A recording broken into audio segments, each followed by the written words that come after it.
মহব্বত গরু ছাগলের মধ্যে দেয়, এক ভাগের কিঞ্চিত মহব্বত স্বামী স্ত্রীর মধ্যে দেয়, এক ভাগের কিঞ্চিত মহব্বত সন্তান আর পিতা মাতার মধ্যে দেয়, এক ভাগের মহব্বত আল্লাহ গোটা জমিনের মধ্যে ছড়া দেয়।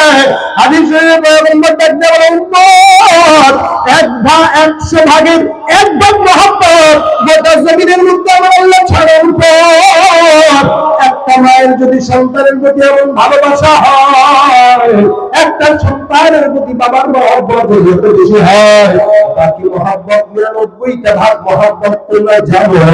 আমার পয়গম্বর ডাক দেবেন, বাকি যে 99 ভাগ মহব্বত আছে আমার আল্লাহ পাক রব্বুল আলামিন বাকি 99 ভাগ মহব্বত শুধুমাত্র আল্লাহর বান্দাদেরকে কিয়ামতের ময়দানে ক্ষমা করার জন্য আল্লাহ তার দিলের মধ্যে রেখে দিয়েছেন।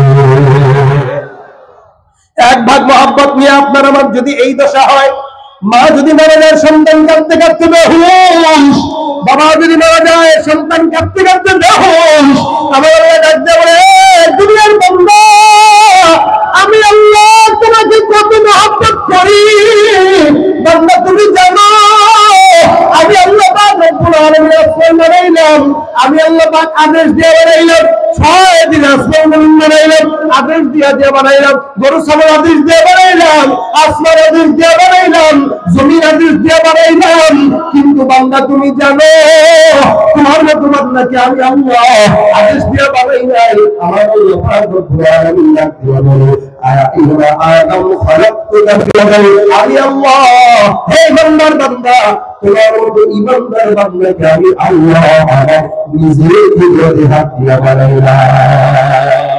তুমি পারো করতে মোচন অভাব দুঃখী লোকে, তুমি পরম মুক্তিদাতা মালিকে জগতে, তুমি পারো করতে মোচন অভাব দুঃখী লোকে, তুমি পরম মুক্তিদাতা মালিকে জগতে, তোমার কাছে চাই যে পানা, তোমার কাছে চাই যে পানা, আল্লাহ নিশিদি তোমার দয়ায় পূর্ণ আল্লাহ তুমি দয়ার সাগর, আল্লাহ তুমি দয়ার সাগর, তোমার দয়ায় পূর্ণ কার দয়া? ভাইরা আমার বলেন তো, গুনাহ করলে আল্লাহ আছে কিনা? কিন্তু বান্দা গুনাহ মজাও দিয়ে দিয়েছেন, আবার ভয়ও দিয়েছেন, জাহান্নামের ভয় আল্লাহ পাক রব্বুল আলামিন বান্দার দিমাগের মধ্যে দিয়েছেন, দিলের মধ্যে দিয়েছেন। কারণ বান্দার দল থাকবে কিয়ামতের ময়দানে দুইটা, ফারিকুন ফিল জান্নাতি ওয়া ফারিকুন ফিস সাঈর, একদল জান্নাতি আর একদল জাহান্নামী। এখানে আপনি আমি প্রত্যেকটা বান্দা গুনাহ করবে, এটা কোনো ক্ষতির বিষয় নয়। গুনাহ করে গুনাহের উপরে অটল থাকাটাই হলো গুনাহের বিশাল বড় অবস্থা। বান্দা গুনাহ করে এটা বড় কোনো কথা না, বান্দা গুনাহ করে এটা দোষের কোনো কথা না, দোষ হলো গুনাহের উপরে অটল থাকাটা দোষের। আমাদের দেশে অনেক বান্দা আছে যারা গুনাহ করে তো করে, গুনাহকে আবার জায়েজ বানায়া করে, এটার উপরে আজীবন অটল থাকে, কেউ কিছু বললে তার বিরোধিতা করে। যেমন এদেশের চিহ্নিত কিছু সন্ত্রাস আছে, ঘুষখোর আছে, সুদখোর আছে, মানুষের জায়গা মেরে খাওয়ার লোক আছে, এরা গুনাহকে গুনাহই মনে করে না, বললে আবার বেশি বুঝুর্গি দেখাও, দুনিয়াদারিতে নিয়ে চলতে হয়, ওর কাছে গুনাহ গুনাহ না। কিন্তু আমার আল্লাহ পাক রব্বুল আলামিন এই সমস্ত বান্দাদের তওবা কবুল করবেন। অনেক বান্দা আছে নিয়ত করে আজকে গুনাহ করব, কালকে মাফ চাই নেব, আবার কালকে ইচ্ছা করে ঘুষ খায়, আবার বলে কি পরের দিন মাফ চাই নেব, আবার ঘুষ খায়, আবার মাফ চাই নেব, মানে সে ধান্দাই করছে খালি বারবার মাফের উপরেই থাকবে। মানে তার মন মতো গুনাহ আসবে সে করবে, মন মতো গুনাহ আসবে না তখন সে বুজুর্গ হয়ে যাবে, আবার একটা তার মন মতো গুনাহ আসবে সে আবার গুনাহ করবে। এই জন্য আল্লাহ পাক বলেন,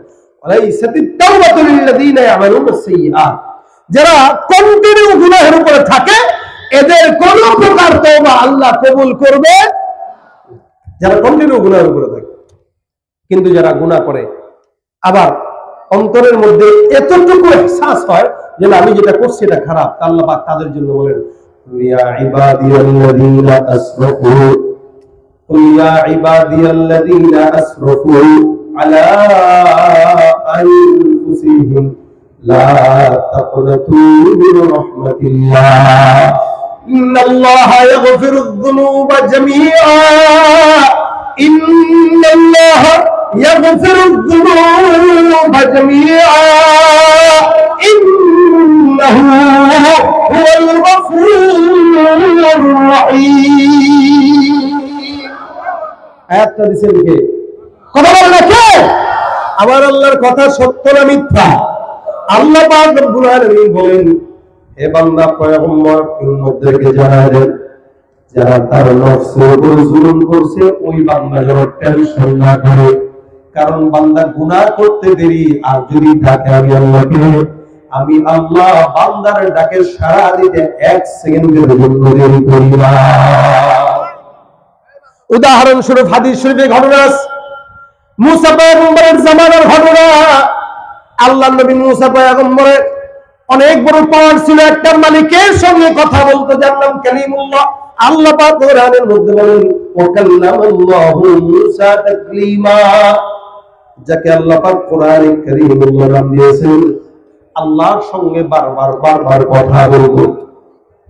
এই মুসা পয়গম্বর একবার আল্লাহ পাক রব্বুল আলামিনের সব বান্দারা মুসার কাছে আসছে, এসে ডাক দেয়া বলে মুসা এলাকার মধ্যে দুর্ভিক্ষ, বৃষ্টি নাই, এলাকার মধ্যে বৃষ্টি দরকার, একটু আল্লাহর কাছে দোয়া করে বলো আল্লাহ যেন বৃষ্টি দেয়। আল্লাহ নবী মুসা ডাক দেয়া কয় ঠিক আছে, বৃষ্টির জন্য তো দোয়া করা দরকার, নামাজ পড়া দরকার, বৃষ্টির জন্য আল্লাহর কাছে চাওয়া দরকার। এই যে আমাদের মধ্যে বৃষ্টি ছিল না, বহুদিন হয়েছে না, এই পথে কিছুদিন বৃষ্টি ছিল, বৃষ্টি হয়েছে ইদানিং না, এর আগে বৃষ্টি নাই। এত সালাতুল ইস্তিসকা পড়ে কোনো বৃষ্টি আসে না, কেমনে আসবে?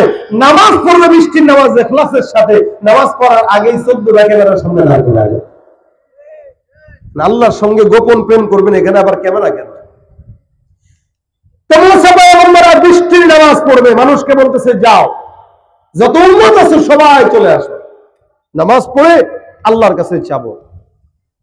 প্রায় 70,000 উম্মত আসছে একটা এলাকায়, মাঠে বিশাল বড় মরুভূমির মধ্যে দাঁড়া করাই দিছে। মুসা পয়গম্বর ইমামতি করবে, নামাজ পড়বে কার কাছে? আল্লাহর কাছে চাবে। কেন? বৃষ্টির জন্য দুর্ভিক্ষ চলে, এলাকার মধ্যে বৃষ্টি নাই, নামাজের মধ্যে দাঁড়াবে, আল্লাহর কাছে চাইবে। মুসা পয়গম্বর ডাক দেয়া বলে মালিক নামাজের আগে আল্লাহর কাছে চাই, আল্লাহ আসমান থেকে বৃষ্টি নাযিল করো, উম্মতেরা এত পরিমাণে দুর্ভিক্ষ চলতেছে, এলাকার মধ্যে বৃষ্টি না থাকার কারণে ফসলাদি নাই, বৃষ্টি দাও, ঘাস পালা গরু ঘাস খেতে পারে না। হাদিস শরীফে পয়গম্বর বলেন সমাজের মধ্যে যখন গুনাহ ছড়া যায় আল্লাহ পাক বৃষ্টি উঠায় দেয়। রাসূল করিম সাল্লাল্লাহু আলাইহি ওয়াসাল্লাম বলেন বৃষ্টি আল্লাহ পাক যেটা দেয় এটা গরু ছাগল যদি না থাকতো মনে রাখবা তোমাদের কপালে বৃষ্টি যুক্ত না, এই পশু পাখি তরুণতার জন্য আল্লাহ পাক আসমান থেকে বৃষ্টি দেয়, অথবা নাফরমান বান্দার নাফরমানির জন্য আসমান থেকে বৃষ্টি বন্ধ করে দিত। মুসা পয়গম্বর আল্লাহর কাছে দোয়া করে